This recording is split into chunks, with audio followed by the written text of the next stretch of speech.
মানুষের চেহারা এত সুন্দর যে এত সুন্দর চেহারা আর আল্লাহ কাউকে দেননি। মানুষের খাবার যত সুন্দর এত ভালো খাবার আল্লাহ কাউকে দেননি। মানুষ যত পরিচ্ছন্ন পবিত্র পানি পান করে এত পরিচ্ছন্ন আর পবিত্র পানি পৃথিবীর অন্য কোনো সৃষ্টিতে পান করে না।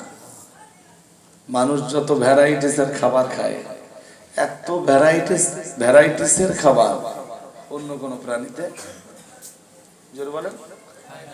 চেহারা সুন্দর, খাবার ভালো, পানিও ভালো, সব ভালো। শুধু সব ভালো না, আল্লাহ অন্য আয়াতে বলেছেন, সূরা বনী ইসরাঈলে বলেছেন ওয়াফাদাল্লাহু আলা কাসীরিম মিম্মান খালাকনা তাফদীলা। মহান আল্লাহ জানিয়েছেন শুধু তাই নয়, আমি আল্লাহ तमाम সৃষ্টির উপরে আদম সন্তানকে মর্যাদা দান করেছি। আরেকটু মন করে বলেন, ওই হয় বাড়ি যান হইলে চেল্লানো বন্ধ কর। এখনো আশপাশে ঘুরতেছে, তারপরও কি দেওয়া হবে? খিচুড়ি। খিচুড়ি দিলে এসব ফেরেস্তারা একটা থাকতো না। আমরা যে খিচুড়ি দেয়নি এখনো, এইটা আমাদের অপরাধ। এর সব ফেরেস্তা খিচুড়ির ফেরেস্তা। এখনো কিছু মাটি আশপাশে আছে যারা মোবাইল গেম টেম খেলতেছে আশপাশে। বিদায় দেওয়ার সময় এর ভিতরে ঢুকে পড়বে, মাল ঝেড়ে নেবে, চলে যাবে।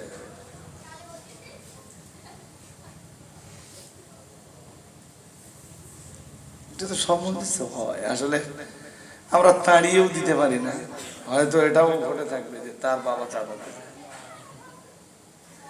যদি আমরা তার খিচুড়ি না দিই, ওর বাবা হয়তো বলবো 5 বছর চাঁদা দেন না, আমার ছেলের জন্য। আমি নিজের চোখে দেখেছি আর নিজ কানে শুনেছি, বলে 5,000 টাকায় 2 গোস্ত।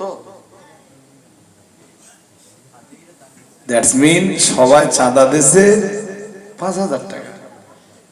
আর বিরিয়ানির ওই এত কথা বলে কে? শালা চামড়ায় মারি দেবো কিন্তু। বাদরামি করার জায়গা পাচ্ছ না, না?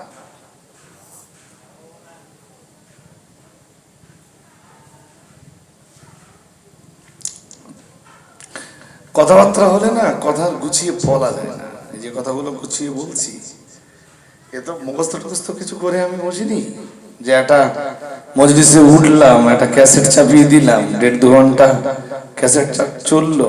আমি যাওয়ার সময় ক্যাসেটটা অফ করে দে, সুইচটা অফ করে দে, মোডটা অফ মোডে দিয়ে আমি বাড়ি চলে গেলাম।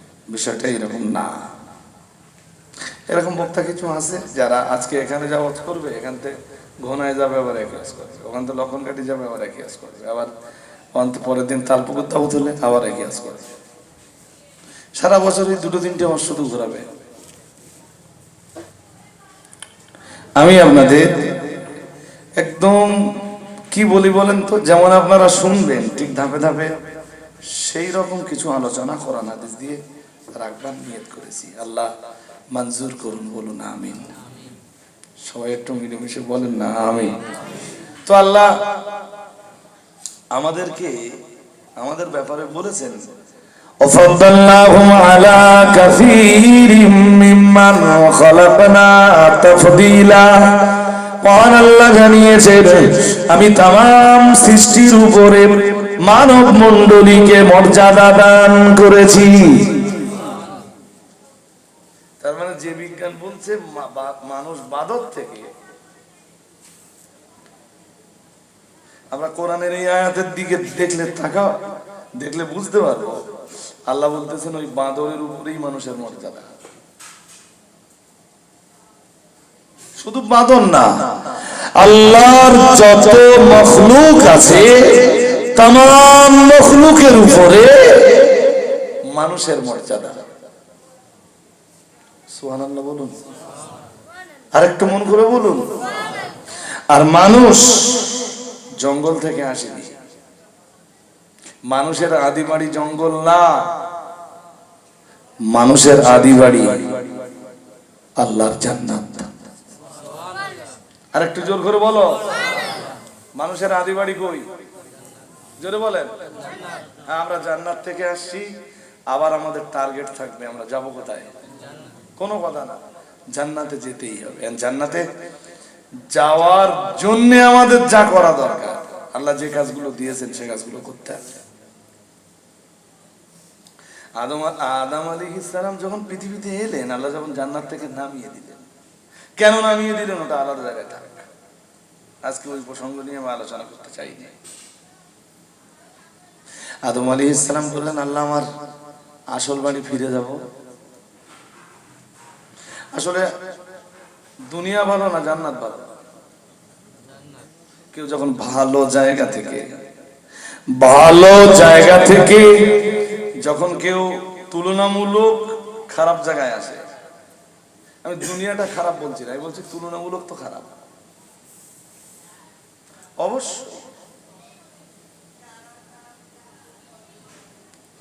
দুনিয়ার জান্নাত, দুনিয়ার আখেরাত, এইটা তুলনা দিতে যে রাসূল বলেছেন, কেউ দরিয়ার পানিতে একটা আঙুল ডুবিয়ে দেবে, কয় আঙুল? ধরুন আটলান্টিক মহাসাগরে অথবা প্রশান্ত মহাসাগরে, তো নবীজি বলতেছেন এই আঙ্গুলে যতটা পানি ওঠে, দুনিয়ার আখেরাতের উদাহরণ ঠিক ওই দরিয়া আর আঙ্গুলে লেগে থাকা পানির মতো। যদি আঙ্গুলের মাথায় জড়িয়ে যাওয়া পানিটা তুমি দুনিয়া মনে করো, তাহলে আটলান্টিক মহাসাগরে যে পানি আছে, এই পানি সমপরিমাণ নেয়ামত আছে জান্নাতে, এইটা তুমি বিশ্বাস করে নাও। আমি বোঝাতে পারিনি বলেন? আরে ভাই সাহেব, দরিয়ায় যদি একটা আঙুল ডুবিয়ে দেন, কতটা পানি? 1 কেজি? কতটা? 50 গ্রাম? তো কয়েক ফোঁটা, কয়েক। আর ভারত মহাসাগর বা আটলান্টিক মহাসাগর বা প্রশান্ত মহাসাগরে যে পানি আরো পড়ে আছে, ওই পানিগুলো কতটা? বিজ্ঞান ওজন করতে পারবে কতটা পানি আছে? নবীজি বলতেছেন এই আঙুলে জড়িয়ে যাওয়া পানিটা, এটা দুনিয়া মনে করো, আর যেটা সাগরে পড়ে আছে।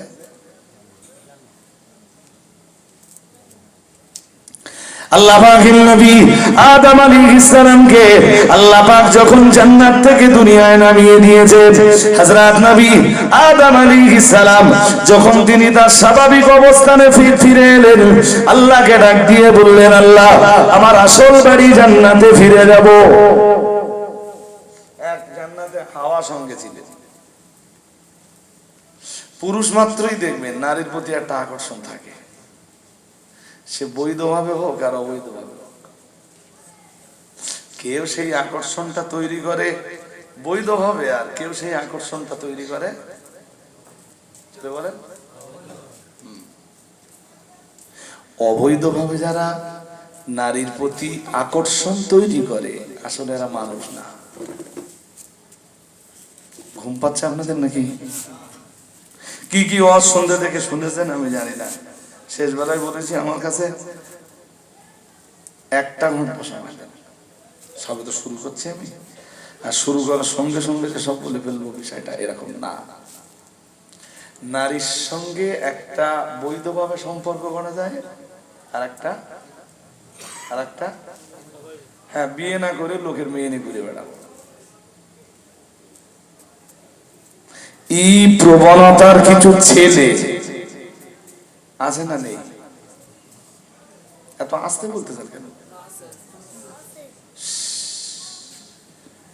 এরা না ভীষণ নিকৃষ্ট চরিত্রের। এরা যদি ভাবে যে আমার এই জায়গাটা কি আছে, আমার এই জায়গাটা কেতনা নোংরা, যে আমি লোকের মেয়ে নিয়ে ঘুরে বেড়াচ্ছি।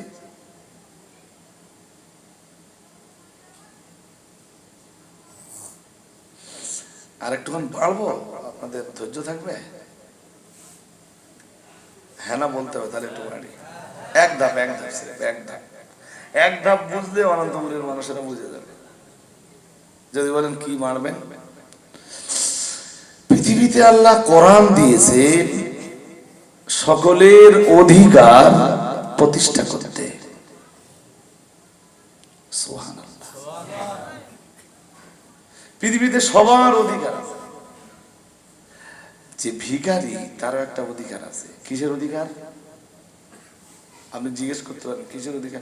অনেক অধিকার।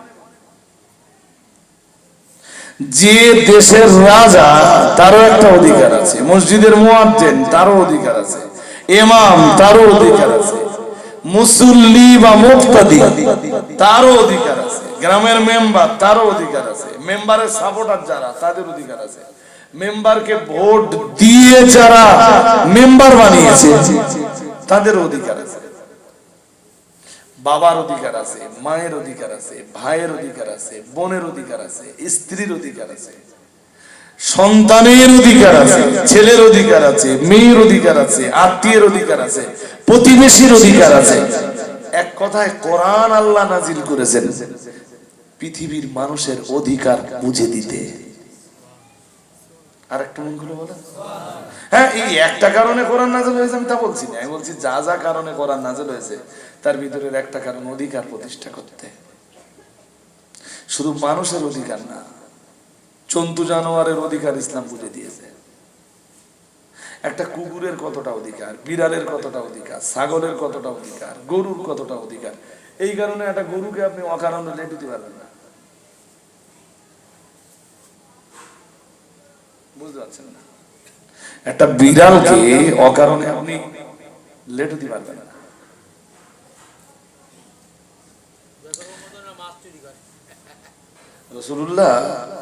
রসুলুল্লাহ যে রাত্রে মেয়েরাজে গেছেন, মনোযোগের ঘাটতি হলে হবে না ভাই সাহেব, যে রাত্রে আমাদের নবী মেরাজে গেছেন, মেরাজে যে নবী আমার জাহান্নাম যখন পরিদর্শন করছিলেন, রাসূলুল্লাহ যখন জাহান্নাম পরিদর্শনে গেলেন, মুহাম্মদুর রাসূলুল্লাহ সাল্লাল্লাহু আলাইহি ওয়াসাল্লাম জাহান্নাম পরিদর্শন করতে যেয়ে দেখলেন, জাহান্নাম পরিদর্শনের সময় দেখলেন উযিবাত ইমরাতুন ফি হিররাতিন। রাসূলুল্লাহ জানিয়েছেন, আল্লাহ পাকের হাবিব জানিয়েছেন, আমি জাহান্নাম পরিদর্শন শুনে গেলাম, যে দেখলাম উযিবাত শাস্তি দেওয়া হচ্ছে ইমরাতুন একজন নারীকে। সাহাবারা যেন বললেন, হুজুর ওই মহিলাকে কোন কারণে শাস্তি দেওয়া হচ্ছিল? মুহাম্মদুর রাসূলুল্লাহ সাল্লাল্লাহু আলাইহি ওয়াসাল্লাম বললেন, ওই মহিলাকে শাস্তি দেওয়া হচ্ছিল ফি হিররাতিন, একটা বিড়ালের কারণে। কিসের কারণে? হ্যাঁ, ওই মহিলা বিড়ালের অধিকার নষ্ট করেছে। কার অধিকার? জোরে বলো। বিড়ালের। তাহলে মানুষের অধিকার নষ্ট করলে আপনার কি হতে পারে আপনি ভাবেন না। নবীজি বললেন, আমি মেরাজের রাত্রে যে দেখলাম একজন মহিলাকে খুব শাস্তি দেওয়া হচ্ছে। সাহাবীরা বললেন কেন? নবীজি বললেন কেন? ফি হিররাতিন, এক বিড়ালের কারণে। আল্লাহ পাকের নবী বললেন, হুজুর একটু ডিটেইলস আমাদেরকে শোনান। মুহাম্মদুর রাসূলুল্লাহ সাল্লাল্লাহু আলাইহি ওয়াসাল্লাম আল্লাহ পাকের নবী বললেন, ও আমার সাহাবীরা মনে রাখো, আমি মুহাম্মদুর রাসূলুল্লাহ সাল্লাল্লাহু আলাইহি ওয়াসাল্লাম বলছি, ওই রমণী, ওই নারী, ওই মহিলা রবাতাতহা, বিড়ালটাকে বেঁধে রেখেছিল। কি করেছিল? বেঁধে রেখেছে। ওই বেঁধে রাখা পর্যন্ত কি শোধ না? রাসূল আরেকটু বললেন লা হিয়া আতামাতাহা ওয়ালা সাকাতাহা, বিড়ালটাকে ক্ষুধা নিবারণের খাবারও দেয়নি আর পিপাসা নিবারণের পানিও। শুনছেন সবাই? বিড়ালটাকে ক্ষুধা নিবারণের খাবারও দেয়নি আর পিপাসা নিবারণের পানিও।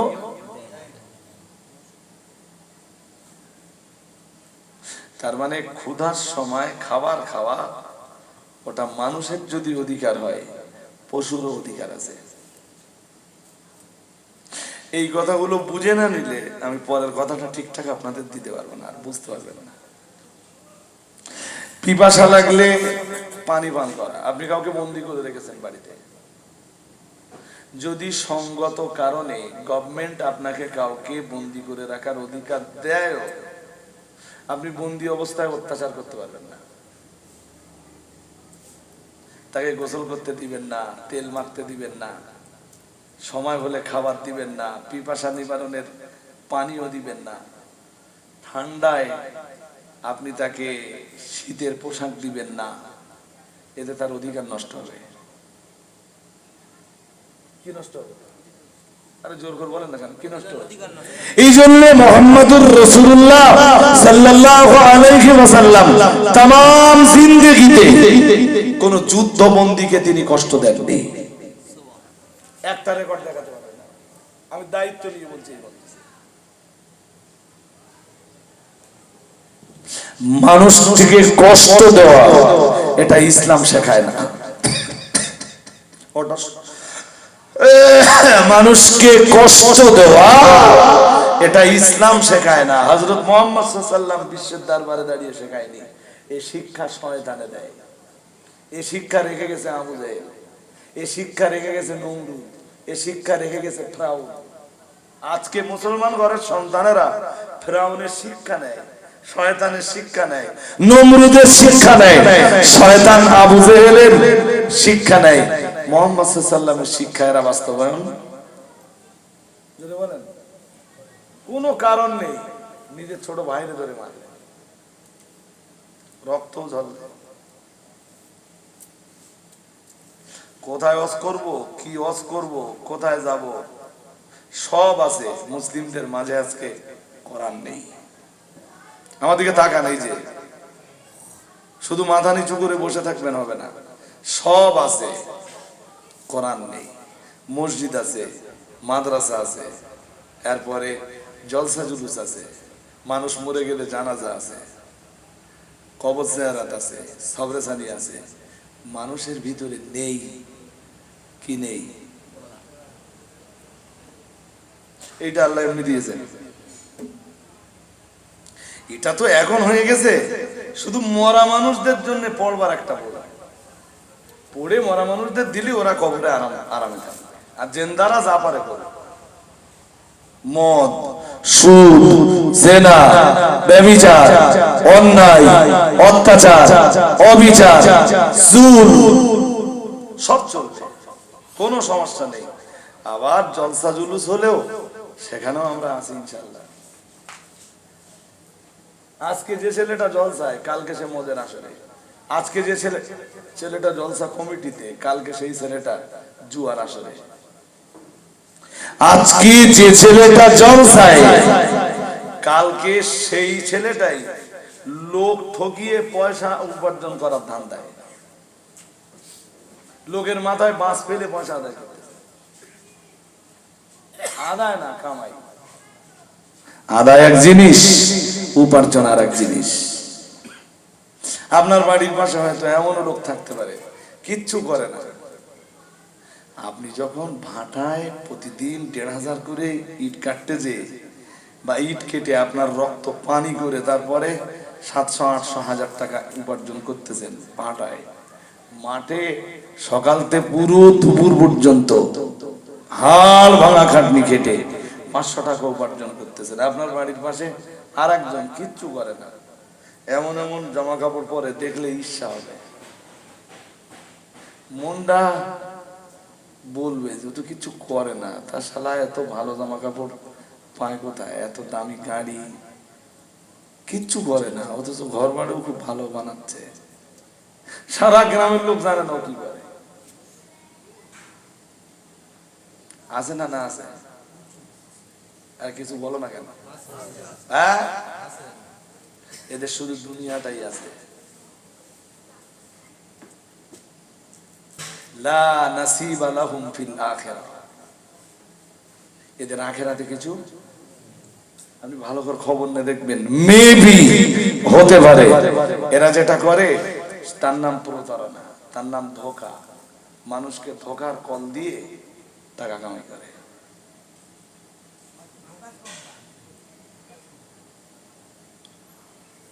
কিছু বলতেছেন কেউ নাকি? বলেন বলেন। ভালো আপনারা কেউ কিছু বলতেছেন না বললে ও লোক একটা কিছু বলেছে, তা আপনারা আর কেউ কিছু বলবেন? বিশেষ হচ্ছে না আমার আমার কথা বিশ্বাস করুন, আমি তো দেখেছি রেলে যারা আপনাদের অনন্তপুর, মাঠমিয়া, বাগুন্ডির যেসব লোকেরা হকারি করে, আমি তো ধরেন 2008 ধরেন না, কামেল টাইটে 8-6-4, 2004 থেকে 2022, কত বছর হলো? 2004 থেকে 2022, 18 বছর। 18 বছর রেলের যাত্রী ছিলাম। প্রথম 4 বছর কলকাতা আলিয়ায় পড়াশোনা করতাম, যে গেছি। তারপরে চাকরি পাবার পরে তো ডেলি সন্ধ্যা, শুধু ছুটির দিনগুলো বাদে। আমি তো দেখেছি যে হকার ভাইরা, আমার মাঝে মাঝে দেখে কষ্ট হতো। আল্লাহ, আপনি তো আমার অনেক ভালো রেখেছেন, আমি তো এই কাজ করতে পারতাম না। বিশ্বাস করুন, ইট ভাটায় যখন কাউকে খাটতে দেখি, আমার চোখ দিয়ে পানি বার হওয়ার মতো কন্ডিশন হয়। আল্লাহ, এই কষ্ট তো আমি করতে পারতাম না, আপনি আমাকে অনেক ভালো লেগেছেন। সত্যি বলছি, হাড় ভাঙা পরিশ্রম যখন কাউকে করতে দেখি, আমার চোখে পানি এসে যাবার মতো কন্ডিশন।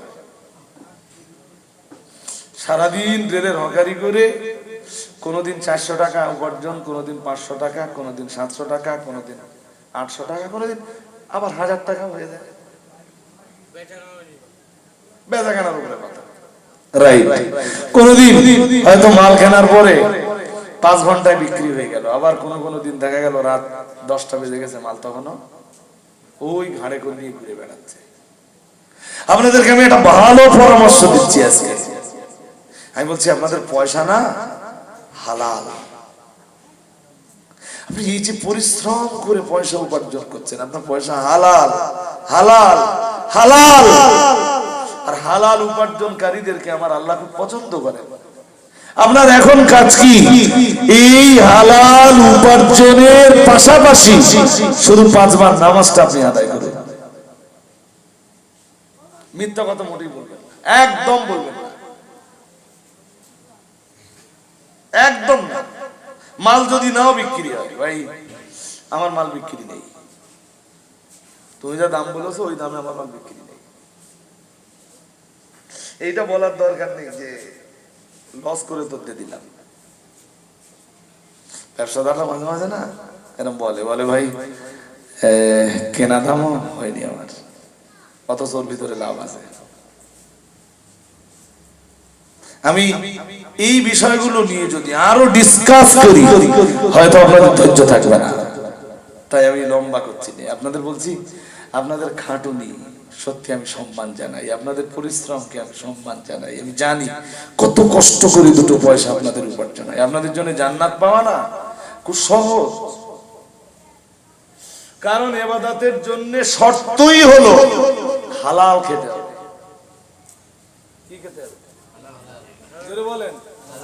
হারামখোর যদি সারা রাত ধরে তাহাজ্জুদ পড়ে, ও তাহাজ্জুদ আল্লাহ নিবে না। হারামখোর যদি 5 ওয়াক্ত না, প্রতিদিন 10 ওয়াক্ত করে পড়ে, তবু আল্লাহর নামাজ বলুন না। হারামখোরের ইবাদত আবার কবুল হয় নাকি? যদি বলেন দলিল, আমার কাছে দলিল আছে, বাট সেই দলিল দেওয়ার সময় নেই। শুধু এতটুকু বলছি, যারাই হাড় ভাঙা পরিশ্রম করে আপনারা উপার্জন করেন, আপনারা ভালো আছেন, ভালো থাকুন। শুধু ইবাদতটা ফাঁকি দেন না, মিথ্যা কথা বলেন না, কিবত করেন না, পর নারী পর স্ত্রীর দিকে কুনজরে তাকান না, হ্যাঁ, লটারির দোকানে যান না, সন্তানগুলোরে মানুষ বানান, ওদের হাতে কোরআন তুলে দেন, ওদেরকে 5 বার নামাজ দেন। আপনাদের জন্য জান্নাত পাওয়া খুব সহজ। এরা যারা চিটিংবাজি করে উপার্জন করছে না, এরা কখনোই জান্নাত পাবে না। হাজিরিনে মাজলিস মনে রাখুন, প্রিয় নবী মুহাম্মদুর রাসূলুল্লাহ সাল্লাল্লাহু আলাইহি ওয়াসাল্লাম, আমার আল্লাহর নবী জানিয়ে দিয়েছেন, মেরাজের রাতে আমি যখন জাহান্নাম পরিদর্শনে গেলাম, দেখলাম একজন নারীকে শাস্তি প্রদান করা হচ্ছে একটা বিড়ালের কারণে।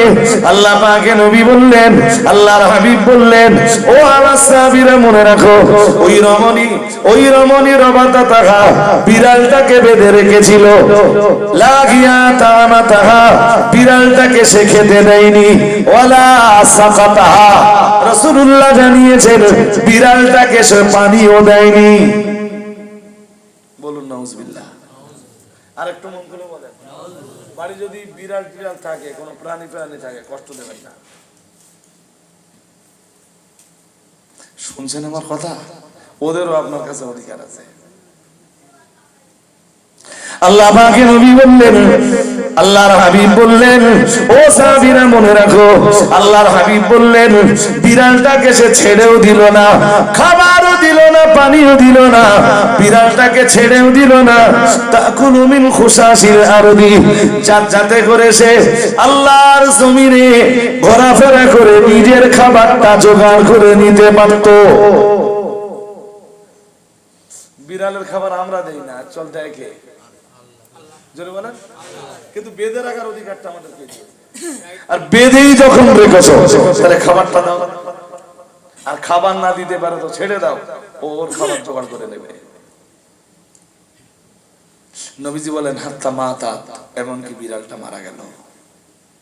বিড়ালটা, আমি ওই মহিলাকে দেখলাম জাহান্নামের ভিতরে, মহিলাকে প্রচন্ড শাস্তি দেওয়া হচ্ছে। নাউজুবিল্লাহ।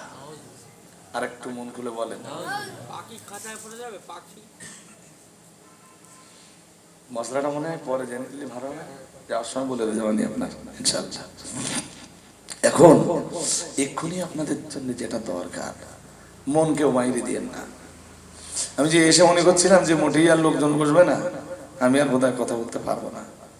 তা মোটামুটি যেভাবে অন্তত জওয়ান যুবক বন্ধুরা আপনারা বসেছেন, পরের কথাটা বলি। তাহলে এই হাদিস থেকে কি সুবুত হলো? প্রাণীদের বাঁচবার অধিকার আছে। প্রথম অধিকার কি? প্রথম অধিকারটা সবার, শুধু কুকুরের না, শুধু বিড়ালের না, শুধু গরুর না, শুধু ছাগলের না, প্রথম অধিকারটাই হলো বাঁচবার অধিকার বা বেঁচে থাকবার অধিকার। যেটা নরেন্দ্র মোদীর দেশে এখন মানুষেরও নিরাপত্তা নেই। ভুল বলছি নাকি? হ্যাঁ, কিন্তু ইসলাম যা যা অধিকার প্রতিষ্ঠা করেছে, প্রথম অধিকার হলো বাঁচবার অধিকার। এই জন্য হত্যার ব্যাপারে দেখবেন কোরআনের বিধান হলো যে মার্ডার করেছে ওরে পুরো মার্ডার করে দাও। কেন? যদি মার্ডারের একমাত্র শাস্তি হয় মার্ডার, তাহলে দেশে আর মার্ডার কখনো, আপনি সৌদিতে যান মার্ডার নেই,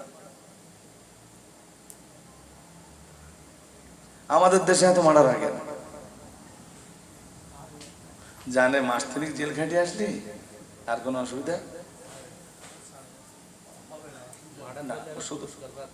শুধু ওই পর্যন্ত না, ওই পর্যন্ত না। আপনি নরেন্দ্র মোদীর রাজ্যে, আপনি নরেন্দ্র মোদীর রাষ্ট্রে, আরএসএস এর রাজ্যে আপনি হিসাব করে দেখুন, যারাই মানুষকে মার্ডার করেছে তারা ফুলের মালা পেয়েছে। আফরাজুলকে যারা দা দিয়ে কুপিয়ে এরপরে জ্বলন্ত আগুন দিয়ে মেরেছিল, সে তো ফুলের মালা পেল। শুধু ফুলের মালা পেল তাই না, আরএসএস এর নেতারা বলল আমাদের মতো তুইও একজন নেতা হয়ে যাবি এবার। তুই ইসলাম কি বলেছে? ইসলাম বলেছে যেটা মার্ডার করলো ওর পৃথিবীতে আর বেঁচে থাকবার কোনো অধিকার, যদি বলেন না না না না না, ওর বেঁচে থাকার অধিকার নেই। আল কাতলু বিল কাতল, হত্যার বদলা, বলেন একটু জোর করে বলছেন না কেন সবাই? হত্যার একমাত্র শাস্তি কি বলেন? আমার দেশে যদি 2-4কে এইরকম করা হতো যারা হত্যা করছে, আমি বলছি আমার দেশেও মার্ডার করার জিম্মাদারি আর কেউ নিত না। তা আমার জীবনই তো চলে যাবে ধরা পড়ে গেলে, তাই মার্ডার করতে যাবো কেন? ইসলাম, ওই ছেলে কোথায় যাচ্ছিস? ওই বলে যেতে হবে, টয়লেট মানে কি পেশাব লেগেছে? ওই শোন শোন, এদিকে আড্ডা মারার জায়গা পাচ্ছ না, এদিকে খুব পেশাব লেগে গেছে, না একটু একটু ঠিক করবো? টয়লেট লেগেছে, আবার আসবি তো?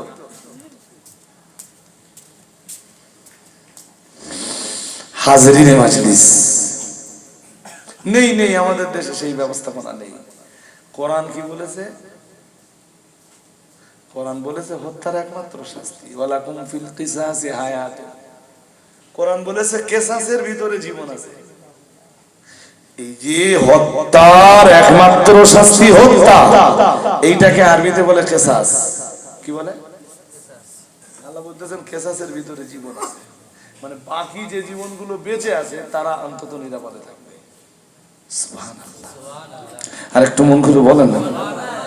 আমার কথা হয়তো সবাই নিতে পারছেন না, বিশেষ করে যাদের কেসা কাহিনী ঘটনা জীবনী এটা সেটা শোনা অভ্যাস, আমার কথা তারা খুব বেশি নিতে পারবে না।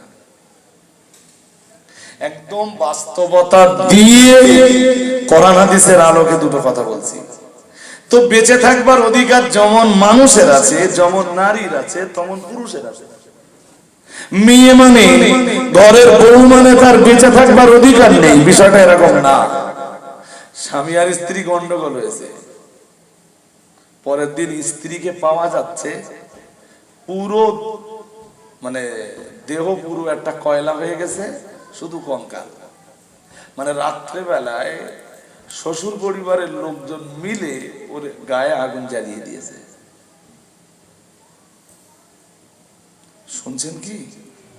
হ্যাঁ, রাসূলুল্লাহ একবার কোন একটা সফরে যাচ্ছেন, আবু দাউদ শরীফের হাদিসে এসেছে, একটা সফরে যাচ্ছেন। তা যেতে যেতে যেতে যেতে কোথাও যে রাসূলুল্লাহ দাঁড়িয়ে গেলেন। তার মানে এখন ইস্তেনজার সময়, এখন উযুর সময়, এখন নামাজের সময়, এখন টিফিনের সময়, এখন হালকা বিশ্রামের সময়, আবার পরে সফর শুরু করলো। তো রাসূলুল্লাহ ইস্তেনজায় চলে গেছেন। না সচরাচর রাসূলুল্লাহ সবার সামনে না ইস্তেনজা করতেন না। যদি পেশাব করার প্রয়োজন পড়তো রাসূলুল্লাহ পেশাব করার জন্য কারো সামনে পেশাব করবেন না, আড়ালে চলে যাবেন। তো রাসূল পাহাড়ের আড়ালে চলে গেছেন। আমার দিকে তাকান, পাশে একটা গাছ, গাছে একটা পাখির বাসা, ওই বাসায় পাখির ছোট ছোট ছানা। আর একজন যে ওই পাখির ছানা পেড়ে নিয়ে এসছে, আর ওই ছানাগুলোর মাঝে সাহাবীদের মাথার উপরে চক্কর দিচ্ছে। ততক্ষণে আল্লাহ পাকের নবী আল্লাহর হাবিবি রাহমাতুল লিল আলামিন ফিরে এলেন। নবী আমার ফিরে এসে বললেন, মান ফাজ্জা হাদিহি বিওয়ালাদিহা আও কামা ক্বালা আলাইহিস সালাম। দয়ার নবী মুহাম্মদুর রাসূলুল্লাহ সাল্লাল্লাহু আলাইহি ওয়াসাল্লাম ওই পাখিটাকে মাথার উপরে চক্কর কাটতে দেখে সাহাবীদের বললেন, ও আমার সাহাবীরা, কে তোমরা এই পাখির বাচ্চা পেড়ে নিয়ে এসছো? এই পাখিটাকে কে কষ্ট দিচ্ছ? তার বাচ্চাকে তার থেকে আলাদা করে দিয়ে,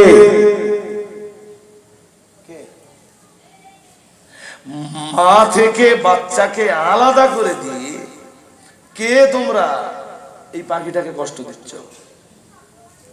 আপনি কোনদিন ভেবেছেন ভারতবর্ষের মতো দেশ, নরেন্দ্র মোদী এসে বলল ডিজিটাল ইন্ডিয়া বানাবো, আজও নারী পাচার বন্ধ হয়নি।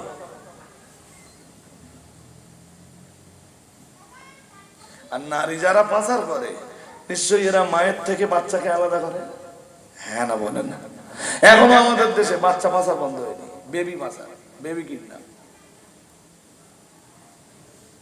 বাচ্চা, ধনী লোকের একটা বাচ্চা গুন্ডারা ধরে নিয়ে গেল, বলল 20 লাখ টাকা দরকার। বাচ্চাটা 15 দিন 20 দিন আটকে রাখলে, তারপরে ওর বাবা মা বাচ্চাটাকে জিন্দা পেল না মুর্দা পেল, শুধু পরের গল্প। একটা পাখি থেকে কেউ তার বাচ্চাকে আলাদা করে দেবে, হযরত মুহাম্মদ সাল্লাল্লাহু আলাইহি ওয়াসাল্লাম এটাও মেনে নেননি। সুবহানাল্লাহ। আর একটু মন খুলে বলে। সুতরাং কিডন্যাপ যদি বন্ধ করতে হয় তাই ইসলামী শাসন দরকার। নারী পাচার যদি বন্ধ করতে হয় ইসলামী শাসন দরকার। নরেন্দ্র মোদীর শাসন দিয়ে হবে না। হাজিরিন মজলিস, গভীরভাবে বুঝবার ব্যাপার, উপলব্ধি করার ব্যাপার। এরপরে রাসূলুল্লাহ দেখলেন একটা পিপিলিকার বস্তি, অরা ক্বরিয়াতান নামলি। এরপরে রাসূলুল্লাহ একটা পিপিলিকার বস্তি দেখতে পেলেন। হ্যাঁ, মাঝখানে বললেন যা ওর বাচ্চাটা ওর বাসায় ফিরিয়ে দিয়ে এসো। সুবহানাল্লাহ। এরপরে দেখলেন একটা পিপিলিকার বস্তি, আহরাকাতহা, কেউ একজন ওইটা জ্বালিয়ে দিয়েছে। আগুন দিয়েছে কোথায়?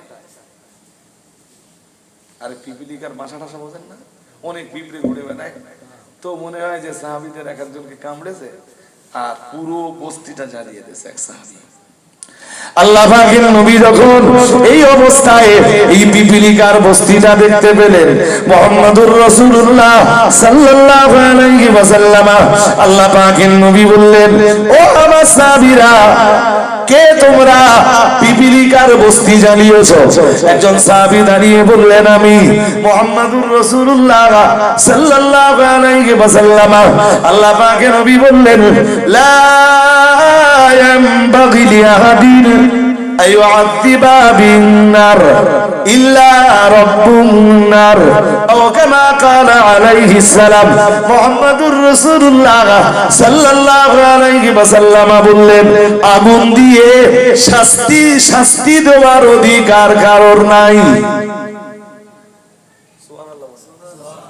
আরেকটু মন খুলে বললেন, আগুন দিয়ে শাস্তি দেওয়ার অধিকার কারোর নাই।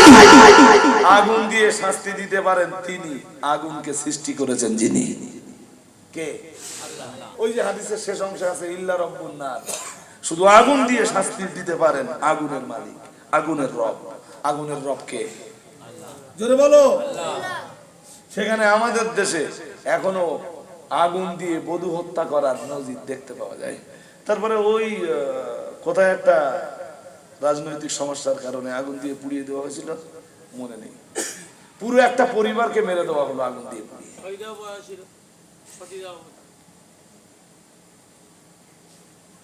আমার কথা কি বুঝতেছেন? আমার ঠিক এক্ষুনি স্মরণে আসে না, তবে চাইলে আবার খুঁজে বার করতে পারবো। এটা রাজনৈতিক মহলে চলতে পারে, ইসলামী মহলে কখনো? বলুন আপনারা কি দুর্বল হয়ে যাচ্ছেন নাকি? তো একজন মানুষের প্রথম অধিকার বেঁচে থাকবার অধিকার, শুধু মানুষের না, একটা পশুরও, একটা প্রাণীরও প্রথম অধিকার কি? অধিকার জোরে বলেন। বেঁচে থাকার অধিকার। তো এই অধিকারটা মানুষেরও আছে, পশুরও আছে। খাবার অধিকার, ক্ষুধা নিবারণের জন্য খাবার অধিকার মানুষেরও আছে, পশুরও আছে। পিপাসা নিবারণে পানির ব্যবহার, এই অধিকারটা মানুষেরও আছে, পশুরও আছে। তবে কিছু অধিকার আছে মানুষকে আল্লাহ দিয়েছেন, পশুরে আল্লাহ দেননি। শুনছেন কিছু নাকি? এটা বলো, this is a vital point. কিছু অধিকার আছে আল্লাহ মানুষকে দিয়েছেন, পশুকে জোরে বলেন দেয়নি। যেমন ইবাদতের অধিকার। কিসের অধিকার বলুন? হ্যাঁ, ইবাদতের অধিকার। এইটা মানুষের আছে, পশুর নাই। আপনারা কথা না বললে বলে আমি বোঝাতে পারবো না। পশুর নেই। আর মানুষ যদি ইবাদত না করলো, এইটা আর মানুষ থাকলো না, পশু হয়ে গেল। আমার কথা বুঝতে পারেন? এই ইবাদত করার যে অধিকার, এটা মানুষের আছে না পশুর আছে? মানুষের আছে। মানুষ এই অধিকারটা পাওয়ার পরে অধিকারটা কাজে লাগালো না। সে পশু থাকলো, সে মানুষ থাকলো না, পশু হয়ে গেল। আসতে বলতে বলতে আর কোরআন তাই বলেছে। আমার আয়াত পড়ে বলবার মতো সময় নেই। তা করতে গেলে ওই এশার নামাজ পড়ে বসতে হবে, আর 12টা পর্যন্ত আমার একাই বলতে হবে। বললে প্রত্যেকটা কথা ডিটেইলস আপনাদের কাছে তুলে ধরা যাবে, নইলে তো পসিবল না। মানুষ পশু হয়ে যায় কখন? যখন তার ভিতরে ইবাদত, হ্যাঁ, বছরে একবার দুবার যাচ্ছে ঈদের ময়দানে।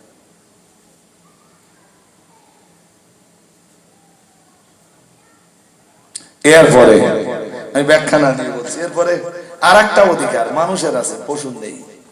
আপনারা বলেন দেখি।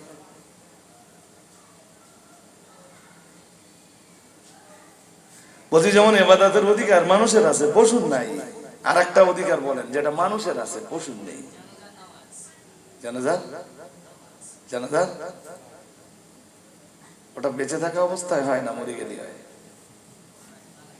হ্যাঁ, এখন আমরা বেঁচে আছি, ও তো এক্ষুনি মেরে ফেলার পক্ষে।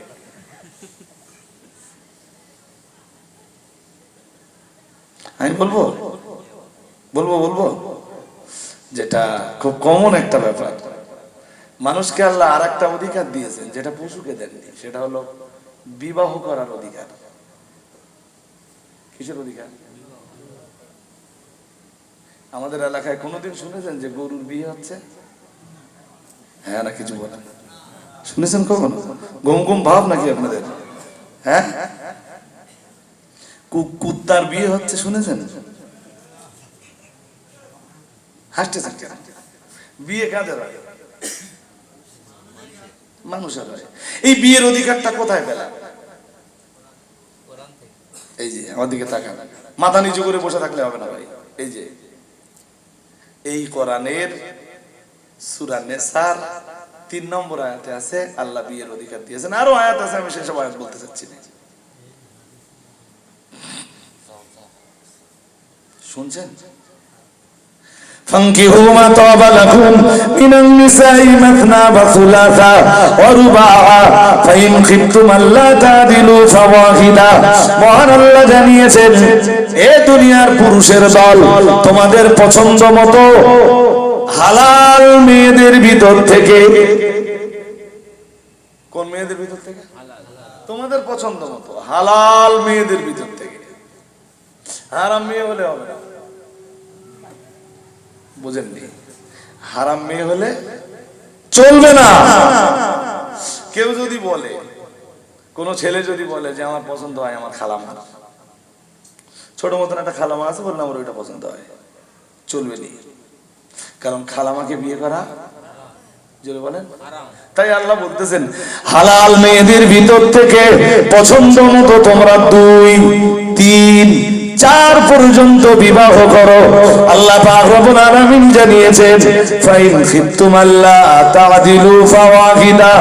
মহান আল্লাহ জানিয়েছেন যদি তোমাদের ভয় হয় 4 জন বিয়ে করলে সবার সাথে সমান আচরণ করতে পারবে কিনা, 3টা বিয়ে করলে সবার সাথে সমান আচরণ করতে পারবে কিনা, 2টা বিয়ে করলে সবার সাথে সমান ব্যবহার করতে পারবে কিনা, এই ভয় এই আশঙ্কা যদি তোমাদের ভিতরে কাজ করে, আল্লাহ পাক রব্বুল আলামিন জানিয়েছেন আল্লাহ তা'দিলু ফাওয়াহিদা।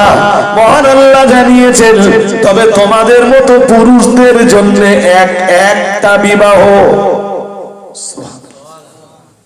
আর একটু মন খুলে বলেন আমাদের কয়টা? হ্যাঁ, আপনি যদি বলেন যে আপনার শক্তি আছে, সামর্থ্য আছে সব দিক দিয়ে, আপনি 2, 3, 4 পর্যন্ত। তো আমাদের দেশে অধিকাংশ ক্ষেত্রে যারা 3-4টি করে করে, হ্যাঁ ধরেন বাড়ি অনন্তপুর, মাইন্ডে নেন না, জানেন ক্যানিং এ যে 6 মাস থাকলে ওখানে যে একটা বিয়ে করলে ওখানকার বউ রেখে এবার অন্ধেরে চলে গেল, অন্ধেরে ওখানে যে কিসে কি হলে ওখানে আমার একটা ধরে নেবে, বুঝতে পারেন? এরকম কিছু পার্টি আছে না গ্রামে গ্রামে? আমার গ্রামে এরকম 2-1টা আছে, তার যে খেত না বিয়ে এরকম ভাবে আঙুল গুনতে হবে, গেরো গুনতে মানে, বুঝতে পারেননি? যে আনে যায় সেখানে একটা ধরে নাই। হ্যাঁ, আবার 2-1 জায়গায় একটা কচি গাছে আলাউলা ধরে গেল। হাজিরিন মাজলিস, আসলে এরা না, এই যে এরা একাধিক বিবাহের যোগ্য না। আপনার যদি মনে হয় যে আমি যোগ্য, সবার সাথে সমান ব্যবহার করতে পারবো, কি কি বিষয়? আমার দিকে তাকান। বাসস্থান, দৈহিক, শারীরিক, অর্থনৈতিক, ভরণ পোষণ, সব দিক দিয়ে সব করার প্রতি সমান ব্যবহার করতে হবে। করতে পারেন, তবে আমাদের দেশের মেয়েরাও আবার খুব সংকীর্ণ মনের, স্বামীর দুটো বিয়ে ওরা মেনে নেবে না, মেনে নেয়। সৌদিতে যাবেন, সৌদিতে গাড়ির ড্রাইভার জিজ্ঞেস করা হলো কাম জাউজা সালাসা, শুধু আরবিতে বললো তাই না, তিনটা আঙুল দেখিয়ে দিলে। ওদের তো আরবির কোনো ব্যাকরণ লাগে না। তো আমি আবার জিজ্ঞেস করলাম কাম আওলাদ, কাম মানে কত, তো ব্যাকরণ কিছু লাগে না। ওরা যেরকম বলে আমি ওরকম বলি। ড্রাইভারদের তো কত বললে জানেন, আমি তো শুনে অবাক হয়ে গেছি। আমার 18টা বাচ্চা। কত কত কি করে জানেন? Drive drive drive. সৌদি দেশে তো চিটিং বাজিটা চলে না। ও যা উপার্জন করতে হবে আপনার খাটাখাটনি করে। 18টা বাচ্চা, 3টে বউ, তার দেহ টেহ যা আছে। আমি বললাম যে এখনো হওয়ার মতো দেহ। হাসতেছেন কেন? তো হাসিস করছেন না, বয়স তাকাত এখনো যা আছে। আসলে সৌদির আবহাওয়া ওই যে গরম আবহাওয়া না, উষ্ণ আবহাওয়া। যাই হোক, আল্লাহ ওদের আওলাদে বরকত দান করুন, বলেন আমিন, বলেন না। আর আমাদের আলাওলাদ যত কম তত ভালো। আমাদের মা চাচিদের না কারো 7টা কচি, 8টা কচি, 9টা কচি, 10টা কচি, 12টা কচি। আমাদের মা চাচিকার দেহে অত রোগ ছিল না। আর আমরা যেগুলো নিয়েছি কচি কটা, তাহলে একটা। তোমার ভাবির শরীর বিরাট খারাপ। কচি না হওয়া মানেই তো রোগ ব্যাধিতে মেয়েদের একদম চতুর্দিক দিয়ে অ্যাটাক করে। এইটা তোমরা বুঝিনি। আর এই কচি কম আসবার জন্য গাদা গাদা ওষুধ যেগুলো খায়, ওর ফলাফল শেষ পর্যন্ত হয় সন্তানদানির ক্যান্সার। যাক, আমার বলার দরকার ছিল, চট করে বলে ফেললাম। অ্যাকচুয়ালি ইচ্ছা ছিল না এগুলো বলবো।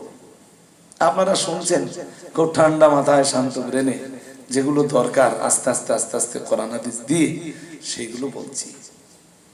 তো বিয়ে সব কথা ছাড়েন, এক কথায় বলেন বিয়ে করার অধিকার কে দিয়েছে? সবাই বলেন, বলেন। আল্লাহ দিয়েছেন।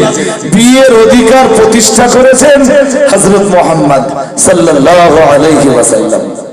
সুবহানাল্লাহ। আর একটু মন খুলে বলেন। কেউ যদি বলে আমি বিয়ে করব না,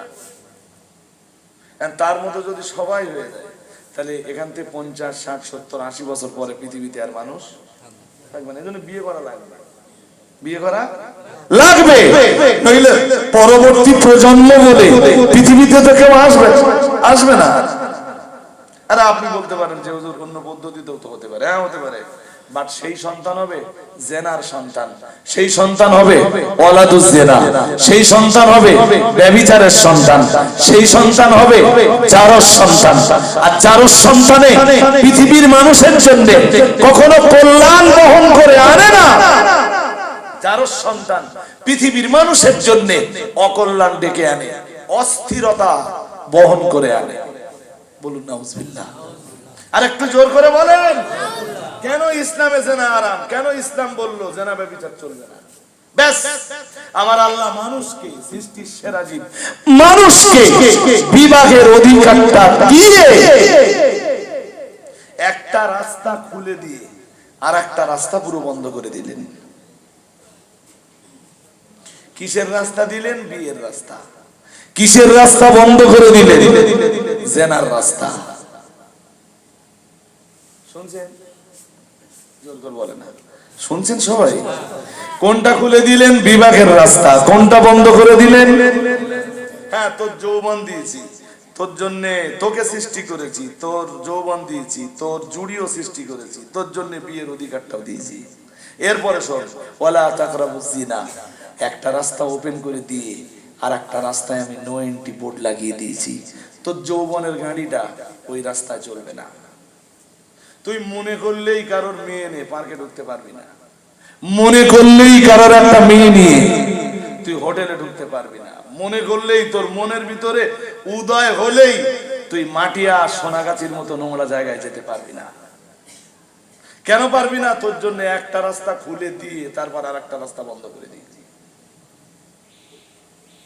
গরুর জন্য গরুর বিয়ের অধিকার নেই, এজন্য জেনাও হারাম নেই। আমি বোঝাতে পারছি না। কুত্তার বিয়ের অধিকার নেই, এই জন্য জেনাও হারাম নেই। কুত্তা যে কোনো জায়গায় যে নিজের যৌবনের চাহিদা নিবারণ করে নিতে পারে। বিয়ের অধিকার নেই, জেনাও হারাম নেই। বিয়ের অধিকার দেয়নি, ওই জন্য জেনার রাস্তায় নো এন্ট্রি বোর্ড লাগায়নি। মানুষকে বিয়ের অধিকার দিয়েছে, তাই জেনার রাস্তায় নো এন্ট্রি বোর্ড লাগিয়ে দিয়েছেন। তো যৌবনের গাড়ি বান্দা এই রাস্তায় চলবে না, বলেই দিয়েছেন ওয়ালা তাকরাবুজ জিনা ইন্নাহু কানা ফাহিশাতাও ওয়া সাবিলা। মহান আল্লাহ বললেন, শোন বান্দা, জিনা করা তো দূরের কথা, জিনার ধারে পাশেও তুই যেতে পারবি না। যে কাজগুলো একজন মানুষকে আস্তে আস্তে ক্রমে ক্রমে ধাপে ধাপে জিনার দিকে এগিয়ে দেয়, না না না না না, সেই কাজগুলিও বান্দা তোরা করতে পারবি না, সেই কাজের ধারে পাশেও তোরা যেতে পারবি না। ও বাবাজিরা ভাইরা, কুত্তার জন্য আমার আল্লাহ বিবাহের অধিকার দেননি, বিড়ালের জন্য আমার আল্লাহ বিবাহের অধিকার দেননি। তাই আমার আল্লাহ কুত্তার বিড়ালের জন্য ব্যভিচারকে হারাম বলে ঘোষণা করেননি। সুতরাং একটা কুত্তা চত্বর তত্তর যেখানে সেখানে যে নিজের যৌবনের চাহিদা নিবারণ করে নিতে পারে, নিজের যৌবনের যে খাওয়া ঘিস, এই খাওয়া ঘিসটা সে মিটিয়ে নিতে পারে। ও বাবাজিরা ভাইরা, কিন্তু মানুষকে আমার আল্লাহ বিয়ের অধিকার দিয়েছেন। ও বান্দা মনে রাখবি, তোর যদি সামর্থ্য থাকে, একজন স্ত্রীতে যদি তোর মন না ওঠে, তুই দুইটা বিয়ে করতে পারবি। দুইজন বিবিতে যদি তোর মন না ওঠে, 3 পর্যন্ত বিয়ে করতে পারবি। তাতেও যদি তোর মন না ওঠে, 4 পর্যন্ত বিয়ে করতে পারবি।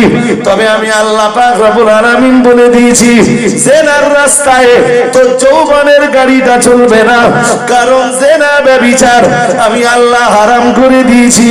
ও বাবাজিরা ভাইরা, মানুষকে বিবাহের অধিকার দিয়ে জেনার রাস্তা হারাম করে দিয়ে এরপরে আমার আল্লাহ ঈমানওয়ালাদেরকে ডাক দিয়ে বলেছেন, ওয়াল্লাযীনা হুম লিফুরুজিহিম হাফিজুন। মহান আল্লাহ জানিয়েছেন, আল্লাহ পাক ঘোষণা দিয়েছেন, ঈমানওয়ালা নারী পুরুষ যারা, তারা তাদের যৌবনকে হেফাজত করবে। ঈমানওয়ালা পুরুষ তাদের স্ত্রী ছাড়া তাদের যৌবনকে কোথাও ব্যবহার করবে না। আর ঈমানওয়ালী নারী তাদের স্বামী ব্যতীত তাদের যৌবনকে যত্র তত্র যেখানে সেখানে ব্যবহার করবে না। না না না না না, কুত্তার বিবাহের অধিকার ছিল না বলেই তো ও দুনিয়ার যে কোনো জায়গায় যে ওর যৌবনের চাহিদা নিবারণ করে নিতে পারে। মানুষের বিবাহের অধিকার রয়েছে মানুষের জন্য, তাই আমার আল্লাহ জেনা হারাম করে দিয়েছে। এরপরেও যদি মানব মণ্ডলী, এরপরেও যদি মানুষ, এরপরেও যদি নর নারী জেনা আর ব্যভিচারে লিপ্ত হয়, চত্বর তত্তর যেখানে সেখানে যদি নিজের যৌবনের চাহিদা নিবারণের চেষ্টা করে, তাহলে মানুষের সাথে আর কুত্তার সাথে তফাৎ থাকলো কোথায়?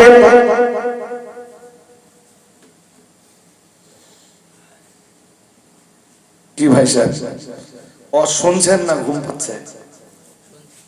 হ্যাঁ, 1:32 হয়ে গেছে। দ্যাটস মিন পুরো ওই যখন থেকে বলেছিলাম যে 1 ঘন্টা অজ করবো, ঝাড়া 1 ঘন্টা অজ করে ফেলেছি।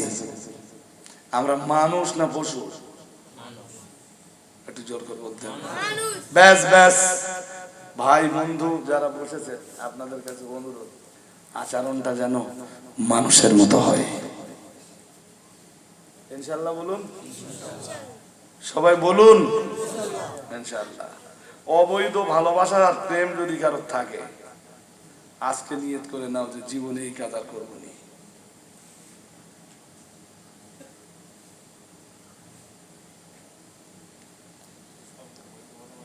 আল্লাহ কবুল করেন, বলেন আমিন। ভালোবাসার বৈধতা একটা রূপ আছে। নবীজি বলতেন আমি 4 জিনিস ভালোবাসি। কয় জিনিস? আর কথা বলেন না কেন? 4 জিনিস। এই 4 জিনিসের ভিতরে একটা মেসওয়াক। বেরাস নয়। কি ভালোবাসতেন? মেসওয়াক। 2 নম্বরে যেটা ভালোবাসতেন তার নাম তাআত্তুর। তাআত্তুর বলতে আতর ব্যবহার করা রাসূলের খুব পছন্দনীয় ছিল। 4 নম্বরে বলতেন 3 নম্বরে বলতেন আসসালাতু কুররাতু আইনিল লি। বলতেন নামাজ আমার চোখের শীতলতা। আমি নামাজ পড়লে বা কাউকে নামাজ পড়তে দেখলে আমার চোখ ঠান্ডা হয়ে যায়। সুবহানাল্লাহ বলেন। অনেক রাত হয়ে গেছে ভাই, আমার ওয়াজের জন্য এত রাত ভালো না।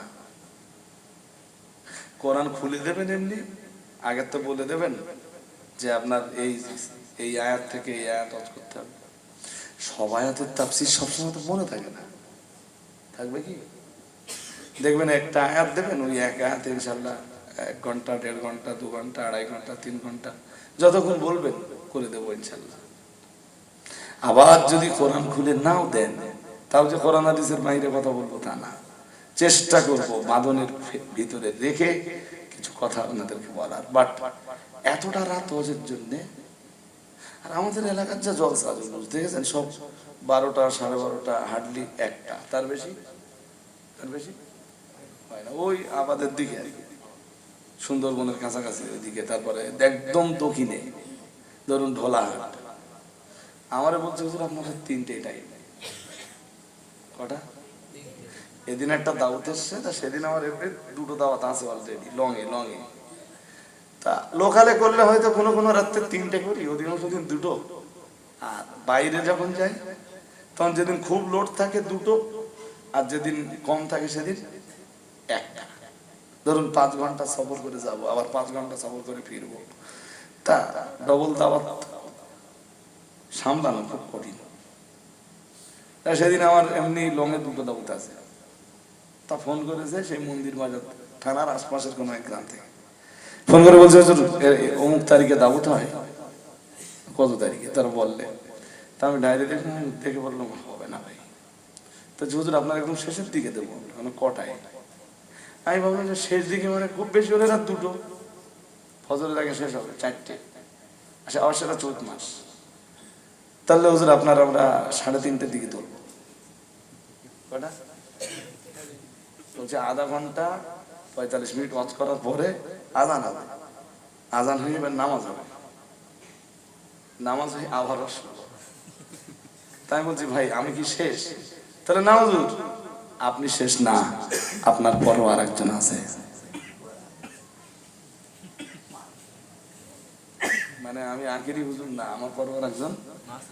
তাই আমি ভাবলাম যে আমি 3:30 উঠবো, মানে 5:30 আমার ছাড়তে ধরেন 6টা বেজে যাবে, মাঝখানে নামাজ আছে। 6টা নামাজ দেবো, 5:30 তো বাজবে। 5:30টায় আর একজন যদি ওঠে কটা বাজবে? তারপরে তা বলতে হবে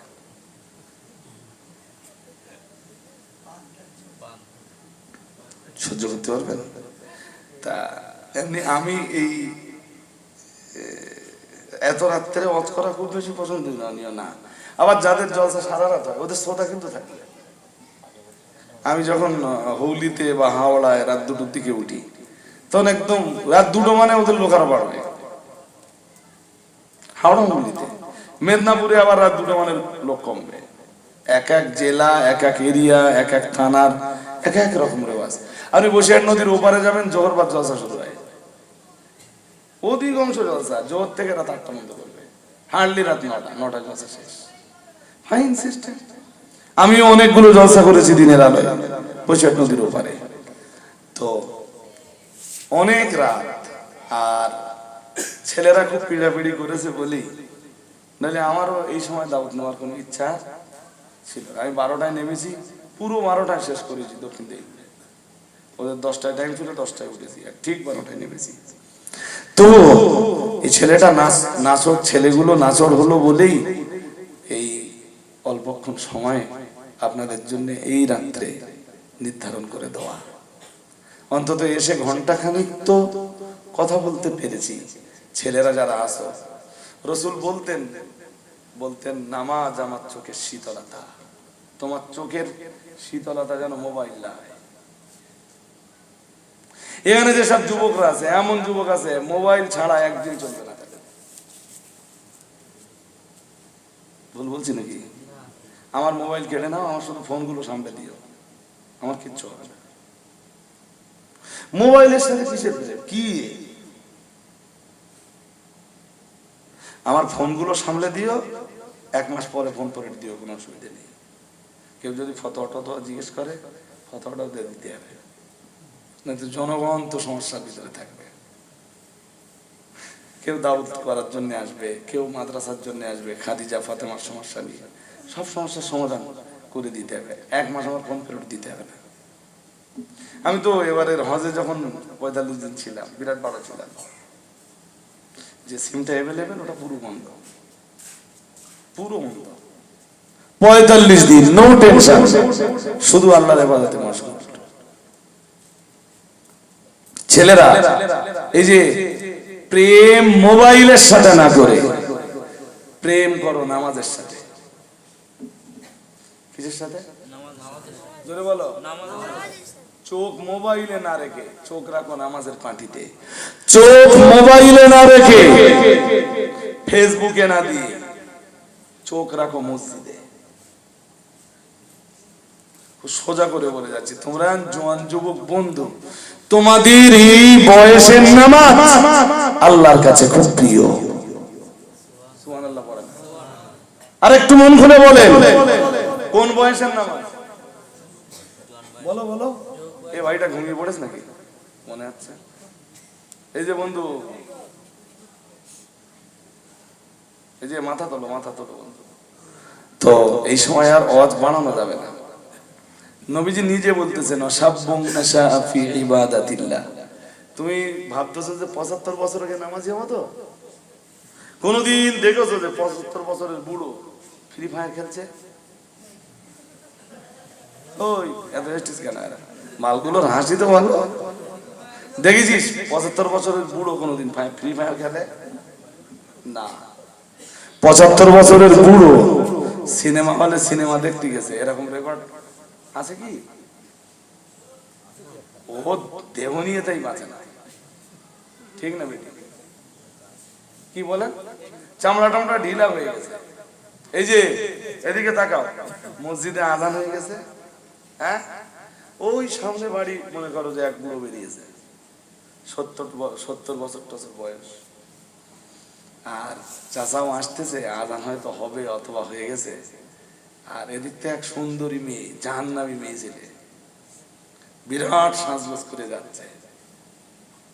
চাচার সামনে যদি পড়ে তো চাচার শরীরে কিছু হওয়ার মতো বয়স আর আছে?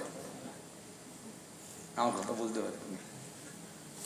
নারী সৌন্দর্য দেখলে শরীরে যে একটা চঞ্চলতা বা অস্থিরতা তৈরি হয়, চামড়া টামড়া তো উঠকে গেছে, এর আর কিছু হওয়ার বয়স আছে? হ্যাঁ হ্যাঁ হ্যাঁ, ওগুলো এক্সেপশনাল কেস। সচরাচর কি হয়? সচরাচর কি হয়?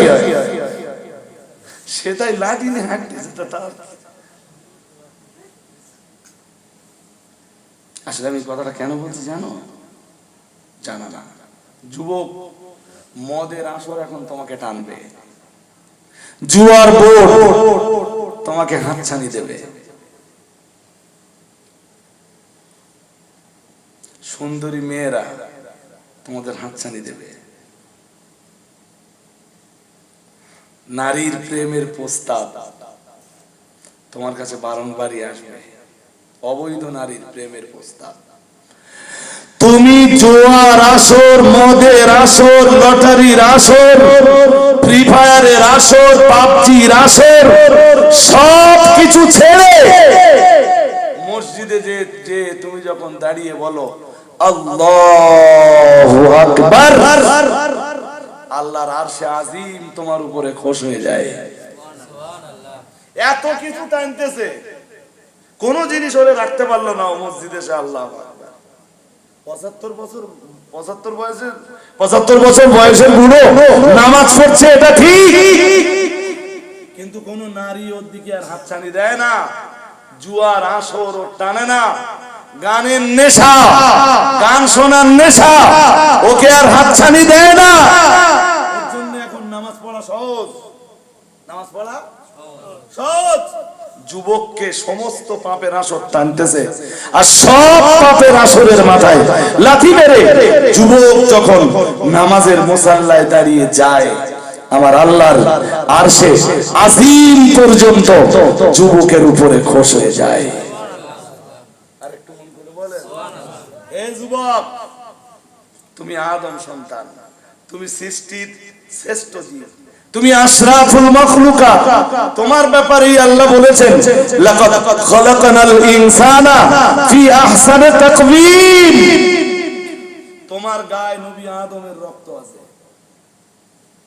কার রক্ত? জোরে বলো। হ্যাঁ, বংশ পরম্পরায় আমাদের শরীরে কার রক্ত? তো তুমি নোংরামিতে যাও কেমনে? বিবেক ধ্বংস হয় না? মানুষের চরিত্র বিলিয়ে দিয়ে এখন কুকুরের চরিত্রটা গ্রহণ করলে। আল্লাহ পাকের কোরআনের 8 পারা সূরা আরাফের 26 নম্বর আয়াতে আমার আল্লাহ জানিয়েছেন, ইয়া বানি আদম কদ আনজালনা আলাইকুম লিবাসান। মহান আল্লাহ জানিয়েছেন, হে আদমের সন্তান, আমরা সবাই আদমের সন্তান, তাই আমার আল্লাহ পাক রব্বুল আলামিন আমাদেরকে আদমের সন্তান বলে আহ্বান জানিয়েছেন। ও বাবাজিরা ভাইরা, আল্লাহ পাক রব্বুল আলামিন জানিয়েছেন, কদ আনজালনা আলাইকুম লিবাসান। মহান আল্লাহ জানিয়েছেন, নিশ্চয়ই আমি আল্লাহ তোমাদের জন্য পোশাক নাযিল করেছি। সুবহানাল্লাহ বলো। এই ছেলেরা আরো আওয়াজ দিয়ে বলো সুবহানাল্লাহ। পোশাক কে নাযিল করেছেন? এই যে পোশাক পরি, যে ধরনের পোশাক, আমি ব্যাখ্যায় যাচ্ছি না, যে ধরনের পোশাক, পোশাক কে নাযিল করেছেন? আল্লাহ। আমি ব্যাখ্যায় যাচ্ছি না, চলেন চলেন পরের অংশটা দেখি। আমরা জানো বললাম আল্লাহ পোশাক আপনি কেন নাযিল করেছেন? মহান আল্লাহ বললেন, লিবাসাই ইউয়ারি সাওআতিকুম। মহান আল্লাহ জানিয়েছেন, যাতে তোমরা তোমাদের লজ্জাস্থান গুলিকে ঢাকতে পারো। আরেকটু মন খুলে বলেন সুবহানাল্লাহ। বলুন, পোশাক আল্লাহ নাযিল করেছেন কেন? তার জবাব, মানুষ যাতে লজ্জাস্থান ঢাকতে পারে, আদমের সন্তানরা যাতে লজ্জাস্থানকে আবরণ দিতে পারে। আর একটু মন করে এবার শুনে নাও বন্ধু, ওই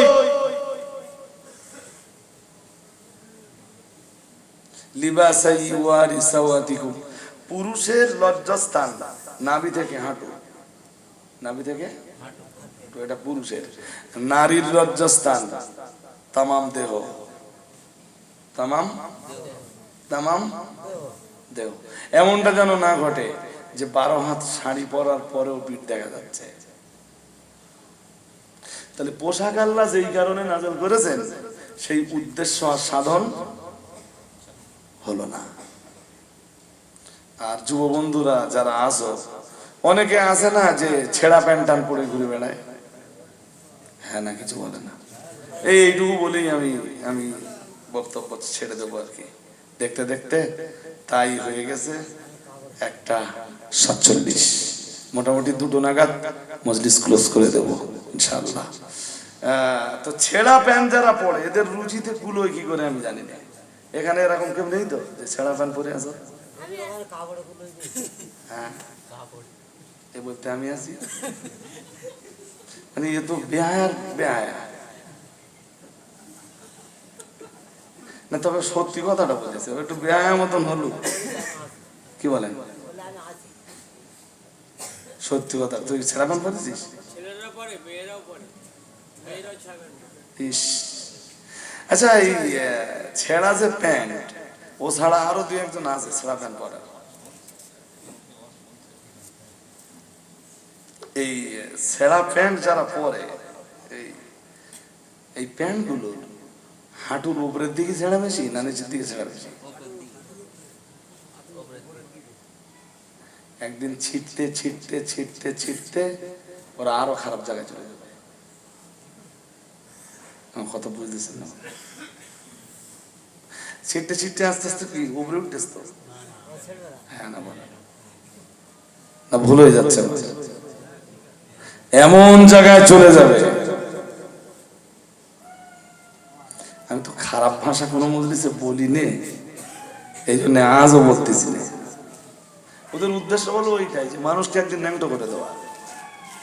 প্রথম যখন দেখেছিলাম, প্রথম দিকে প্যান্ট ছেঁড়া ছিল না, একটু হ্যাঁসলানো মনে পড়ে আপনাদের? একটু কেরাম টাইপের জিন্সের প্যান্ট, তবে একটু কি, হ্যাঁ আমি ট্রেনে একদিন একটা জিজ্ঞেস করতাম, ভাই তোমার এই ফ্যান এরা ফেসে গেছে কি করে? ফেসে যাওয়া তো যে না ধরে ফেসে যাওয়া না, তার মানে তা যে এরকম কোম্পানি তৈরি করেছে এরকম হ্যাঁসলানো টাইপের। তারপর আস্তে আস্তে আস্তে আস্তে দেখলো এখনকার সে ছেড়ার দিকে দেখার মতন নেই, বলে সে বিশ্রী ছেড়া। ভুল বলছি নাকি? হ্যাঁ, বিশ্রী ছেড়া।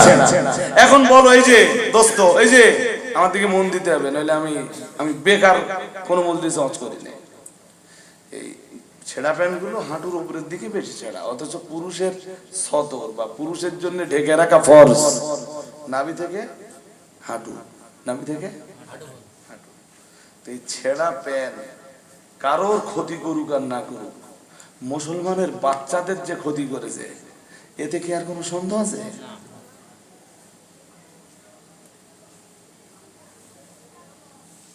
নো ডাউট, কোনো সন্দেহ নেই, কোনো সন্দেহ নেই। কারোর ক্ষতি করিনি, মুসলমানের বাচ্চাদের ক্ষতি করেছে। মুসলমানের ঘরের বাচ্চাদের উলঙ্গ করে ফেলার একটা পন্থা এটা। আর তোমার এবার রুচিতে কি করে কুলিল? তুমি ছেঁড়া প্যান্ট কিনে আনলে। মানুষের তো একটা রুচি থাকা দরকার, হ্যাঁ না বলে না? হ্যাঁ, মানুষের একটা রুচি থাকা দরকার না? হ্যাঁ, আমি দোকানে গেছি আমার পিস কিনতে, একটা কালার দেখাচ্ছে, তখন বলে এইটা দেখা। আরে দেখেন, ওটা আপনার রুচিতে কুলালো, আমার রুচিতে কুলায়, রুচি তো সবার সমান না। রুচির ভিতরে ভদ্র ভাব থাকতে হবে, তো রুচির ভিতরেও তো সভ্যতা থাকতে হবে। তুমি মুসলমান ঘরের বাচ্চা হিসাবে জন্মানোর পরেও ছেঁড়া প্যান্ট পরে কি করে ভাবো তুমি সভ্যতার দাবিদার? তুমি ছেঁড়া প্যান্ট পরে যদি সভ্য, তাহলে ওই যে ছোটবেলায় ইতিহাসে পড়েছিলাম, আদিম যুগের মানুষ বনে জঙ্গলে ঘুরে বেড়াতো, তাদের পরনে কোনো জামা কাপড়। তোমার এই ছেঁড়া প্যান্ট পরার নাম যদি সভ্যতা হয়, তাহলে পুরো ন্যাংটো হয়ে ঘুরে বেড়ানো আরো বেশি সভ্যতা। হ্যাঁ কি না? কিছু বলেন, উত্তর দেন না। আমার লজিক, আমার যুক্তি কেটে দেন। তোমার এই ছেঁড়া প্যান্ট পরে ঘুরে বেড়ানোটা যদি ভদ্রতা সভ্যতার পরিচয় হয়, তুমি বলো যে ন্যাংটো হয়ে ঘুরলি ভদ্রতা আরো।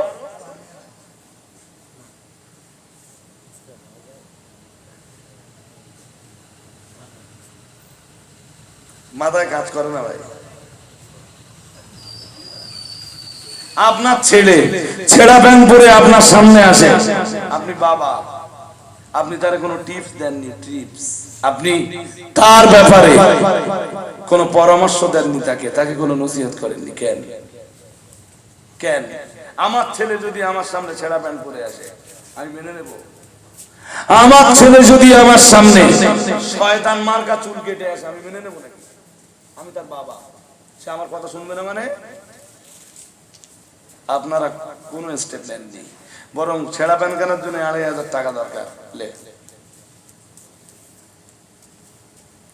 আমি বলছি, কারোর ক্ষতি হোক আর না হোক, মুসলিম ঘরের বাচ্চাদের তো ক্ষতি হয়েছে। মানুষ যত উলঙ্গ হবে, শয়তানের জন্য রাস্তা তত খোলা।